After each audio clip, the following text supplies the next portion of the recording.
South ఇండియాలోని అతి తక్కువ ధరలకి రత్నాలనందించే ఏకైక సంస్థ 6JVR. నమస్తే, నేను Keshav. Welcome to Suman TV. రాజ్యసభలో ఆంధ్రప్రదేశ్కు సంబంధించి 11 స్థానాలు ఉన్నాయి. అందులో వైఎస్ఆర్సీపీ 11కు 11 స్థానాల్లోనూ ఈ ఏడాది అంటే 2024 ఫిబ్రవరిలో సొంతం చేసుకున్న పరిస్థితి. 2025 ఫిబ్రవరి వచ్చే నాటికి 4 సీట్లు ఇప్పటికే కోల్పోయింది.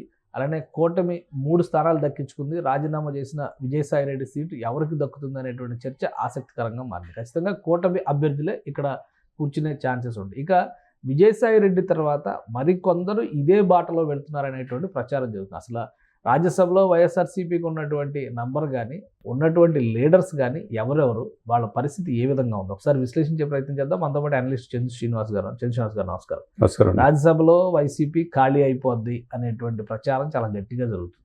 లాస్ట్ టైం తెలుగుదేశం పార్టీ అధికారం కోల్పోయిన తర్వాత కూడా ఒకేసారి 4 ఎంపీలు పార్టీలు మారినటువంటి పరిస్థితి బీజేపీలోకి వెళ్ళింది, మనం చూసాం అది. అయితే ఇప్పుడు ఏంటంటే ఏకఛత్రాధిపత్యం అనుకున్న చోట కంప్లీట్గా జీరో అయిపోయే పరిస్థితి వస్తుంది అంటున్నారు. నిజంగా ఆ పాసిబిలిటీస్ ఉన్నాయా? అంటే ఆ పరిణామాలు అలానే కనపడుతుంది. మీరన్నట్టు ఇప్పుడు మొన్న 3 వెళ్ళిపోయారు, మనకు తెలిసిన పరిణామమే. ఆ తర్వాత ఎవరు మిగిలారు? ఇప్పుడు 3 + 3 6 మొత్తం 9 మంది. 9 మందిలో ఆల్రెడీ ఈరోజు రిజిగ్నేషన్ విజయసాయిరెడ్డి గారు ఇచ్చారు. ఆయనతో పాటు ఆయన యాక్చువల్గా 2028 వరకు, అంటే ఇంకొక 3 సంవత్సరాలు పదవి కాలం ఉంది. 3.5 సంవత్సరాలు ఉంది. ఆయనతో పాటు నిరంజన్ రెడ్డి గారు ఉన్నారు. మరి 2028 వరకు 25 వరకు వీళ్ళిద్దరు ఉంటారు. మరి 2026 వరకు ఉండే వాళ్ళు కూడా 3 ఉన్నారు. రామ్కి అధినేత అయోధ్య రామిరెడ్డి కావచ్చు, పిల్లి సుభాష్ చంద్రబోస్, పరిమళ నత్వాని రిలయన్స్ అధిష్టానం కోట ఇచ్చారు. మళ్ళీ 2026కి వీళ్ళు వెళ్ళిపోవచ్చు.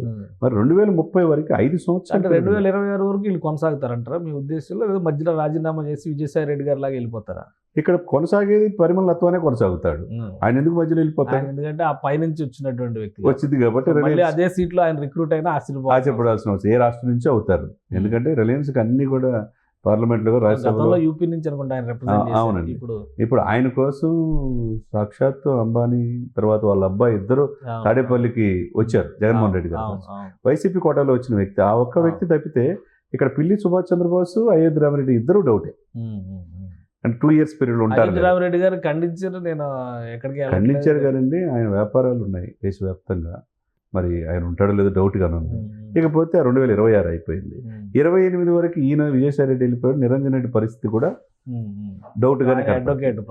ప్రముఖ అడ్వకేటు జగన్మోహన్ రెడ్డి గారి కేసులు కూడా ఆయనే చూస్తున్నాడు. మొన్న పుష్ప కేసు కూడా అతనే చూశాడు.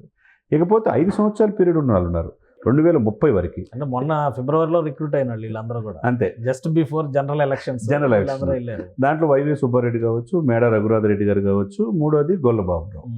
మరి ఇక్కడ ఈ 3లో కొద్దిగా నిలబడేది ఎవరంటే ఒక బాబాయ్య కనపడుతున్నాడు, వైవి సుబ్బారెడ్డి గారు కావచ్చు.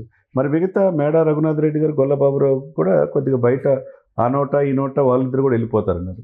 మరి ఈ విధంగా ఏ విధంగా చూసుకున్నా ఈ 9 మందిలో ఒకటి అయిపోయింది. 8 మంది.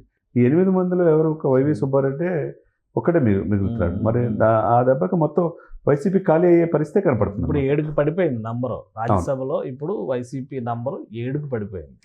సో 7గురిలో ఇంకా ఉన్న వాళ్ళలో కూడా వలస బాట పట్టేవాళ్ళు ఉంటారంటారా? లేదంటే రాజకీయ కారణాల వలన, ఒత్తిళ్ల వలన రాజీనామా చేసేవారు? రాజకీయ కారణాలు కావచ్చు, ఒత్తిళ్లు కావచ్చు, ఏదైనా కావచ్చు. ఇప్పుడు మనం ఎవరు అనుకోలేం మోపిదేవి వెళ్ళిపోతాడని. వేరే విధేయుడు ఆయనతో పాటు జైల్లో ఎట్లయితే విజయసాయిరెడ్డి గారు ఉన్నారో ఆయన కూడా మంత్రి హోదాలో ఆయన కూడా జైల్లో ఉన్నాడు.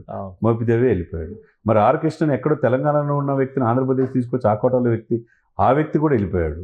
మరి బేదా మస్తాను వీళ్ళందరూ వెళ్ళిపోయారు.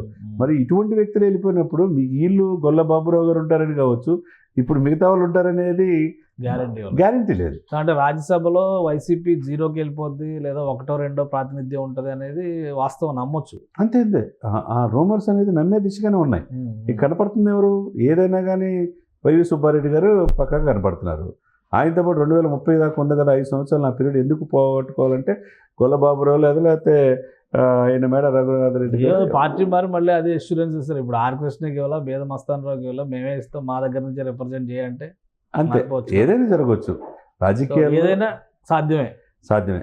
ఇప్పుడు రాజ్యసభ అట్లా ఉంది, మరి శాసన మండలి పరిస్థితి ఏంటి? శాసన మండలిలో కూడా దీని ప్రభావం ఏమైనా ఉంటుందా? ఎందుకంటే జగన్మోహన్ రెడ్డి గారు ఫస్ట్ సిఎల్పి వైఎస్ఆర్ఎల్పి మీటింగ్ కానీ ఇటు పార్లమెంటరీ పార్టీ మీటింగ్ అని పెట్టినప్పుడు మనం లోక్సభలో తక్కువ ఉండొచ్చు, అలానే అసెంబ్లీలో తక్కువ ఉండొచ్చు, కానీ శాసనసభలో మనకు బలం ఉంది, రాజ్యసభలో మనకు బలం ఉంది, మనం పోరాటం చేద్దాం అని అన్నారు.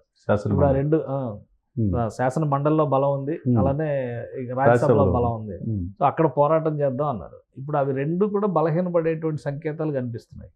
ఎట్లా ఉండొచ్చు భవిష్యత్తు వైఎస్ఆర్సీపీ? డెఫినెట్గా సార్, మీరు అన్నట్టు కేశవ్ గారు 151 స్థానాలను వాళ్ళు ఊహించిన విధంగా 11 సీట్లకే ఎమ్మెల్యే పరిమితం. ఆ దెబ్బ ఇంతవరకు కోలుకోవాలి. ఒకే ఒక ఆశ ఏంటంటే రాజ్యసభలో మాకున్నాం, ఢిల్లీ స్థాయిగా రాజకీయాలు చేయొచ్చు అనుకున్నారు. ఆ దాంట్లో క్రమేపీ మొన్న 3, ఇప్పుడు 1-4 తగ్గిపోయింది, ఇప్పుడు 7కి పడిపోతుంది. 7లో కూడా ఇంకా ఒకటే గ్యారెంటీగా కనపడుతుంది. మరి ఈ పరిణామాలు ఒక ఎత్తు అయితే, మీరు అన్నట్టు శాసనమండలిలో సీనియర్స్నే కాదండి, ఈ మోజెస్ ఉన్నారు కదా, మోషన్ రాజు గారు కూడా వెళ్ళిపోతాడు అంటున్నారు. మరి శాసన మండలి అధ్యక్షుడు, చైర్మన్ మరి ఆయన వెళ్ళిపోతే, ఉమ్మారెడ్డి గారు అంటే వాళ్ళు అలక మీద ఉన్నారు, ఆయన కూడా తప్పించి చాలా జూనియర్ అనేక ఎలిగేషన్స్ ఉన్న రేల్ అప్డేట్ని తీసుకొచ్చి పెట్టారు. ఆయన కూడా తప్పించి ఇప్పుడు బొత్స ఉన్నారు. బొత్స కూడా కొద్దిగా అసమ్మత ఉన్నట్టున్నారు. మరి ఇంక ఎవరు మిగులుతారు? ఇక అసమ్మత ఉన్నారని అది చరణ్ ప్రచారం కదా అన్నారు. మరి ఇప్పుడు ఆయన కౌగిలింత ఎప్పుడైతే పవన్ కళ్యాణ్ గారితో కౌగిలింత జరిగిద్దో అప్పటి నుంచి కొద్దిగా ఇదిగానే ఉంది, డౌట్ ఉంటారో లేదో పరిస్థితి. ఆయన కనుక వెళ్ళిపోతే ఉత్తరాంధ్ర మొత్తం తుడిచిపెట్టిపోయే పరిస్థితి. ఏదేమైనా కేశవ్ గారు 9 జిల్లాలు 0కే పరిమితం. అటు నెల్లూరు చూసుకున్నా, ఉభయ గోదావరి జిల్లాలు చూసుకున్నా, కొత్త జిల్లాలు చూసుకుంటే 9 జిల్లాలు 0కే పరిమితం. ఇప్పుడు ప్రతి జిల్లాకి పెట్టనకోటగా ఉన్న జిల్లాలో రాయలసీమ కావచ్చు, ఆంధ్ర కావచ్చు, కోస్తా కావచ్చు, పెద్ద పెద్ద నాయకులు వెళ్ళిపోతున్నారు. మరి ఈ రోజు విజయసాయిరెడ్డి రాజీనామాతో నైతిక స్థైర్యం దెబ్బతీసేటువంటి అంశం పూర్తిగా వైసీపీకి ఇంత దెబ్బ తగ్గుతుందని ఎవరు ఎక్స్పెక్ట్ చేయాల. ఎప్పుడైతే షర్మిల గారు ఎంటర్ అయిన తర్వాత తన అన్ననే తన బాణాల ద్వారా సంధిస్తుందో ఆ ప్రశ్నలకు సమాధానాలు లేవు, సొంత సిస్టరే. ఆ సిచ్యువేషన్ తర్వాత ఇక్కడ పరిణామాలు చూస్తే మొదటి నుంచి ఉన్న సజ్జల రామకృష్ణారెడ్డి, విజయసాయిరెడ్డి గారు ఒక రైట్ లెఫ్ట్లా ఉన్నారు. వీళ్ళు వదిలిపెట్టరు. ఈ పార్టీ 40% ఓటు బ్యాంక్ ఉంది, మరలా ఎప్పటికైనా లేసే అవకాశం ఉందని అనుకున్నాం. ఈ సందర్భంలో ఎప్పుడైతే విజయసాయిరెడ్డి గారు వెళ్ళిపోయారో మిగతా పరిస్థితి కూడా ఇప్పుడు రాజ్యసభలో అంత డిఫెన్స్లో పడింది. శాసన మండలిలో కూడా రేపు ఈ మోషన్ రాజు గారు వెళ్ళిపోతే ఇక శాసన మండలి కూడా ఏముంది, పరిస్థితి వేరే విధంగా ఉంటుంది. ఏదైనా అటు శాసన సభలో చూసినా, మొన్న ఎలక్షన్లో శాసన మండలిలో చూసినా, ఇప్పుడు రాజ్యసభలో చూసినా, ఎటు చూసినా కానీ జగన్మోహన్ రెడ్డి గారికి గడ్డు పరిస్థితి కనబడుతుంది. రైట్. థ్యాంక్ యూ శ్రీనివాస్ గారు. ఇది రాజ్యసభలో మరింత నంబర్ పలచబడేటువంటి సంకేతాలు స్పష్టంగా కనిపిస్తున్నాయి. 11కి 11 స్థానాలు దక్కించుకున్న వైఎస్ఆర్సీపీ ఈ ఏడాది చివరికి వచ్చేసరికి 1, 2 మిగిల్చుకునే పరిస్థితి ఉందని చంద్ర శ్రీనివాస్ గారు విశ్లేషిస్తున్నారు. అలానే టెన్యూర్ కంప్లీట్ అయ్యి వెళ్ళిపోయేటువంటి నేతలు కూడా పక్క చూపులు చూస్తున్నటువంటి పరిస్థితి ఉంది. ఇక శాసన మండలిలో కూడా దీని ప్రభావం ఎక్కువగా కనిపించవచ్చు. నైతిక స్థైర్యం దెబ్బతింటే కనుక పార్టీని నడపడం మరింత కష్టంగా మారినా ఆశ్చర్యపోవాల్సిన అవసరం లేదని విశ్లేషిస్తున్నారు. ఇది special discussion. Keep watching. Suman టీవీలో మీ పర్సనల్ అండ్ బిజినెస్ ప్రమోషన్స్ కోసం కింది నెంబర్కి కాంటాక్ట్ చేయండి.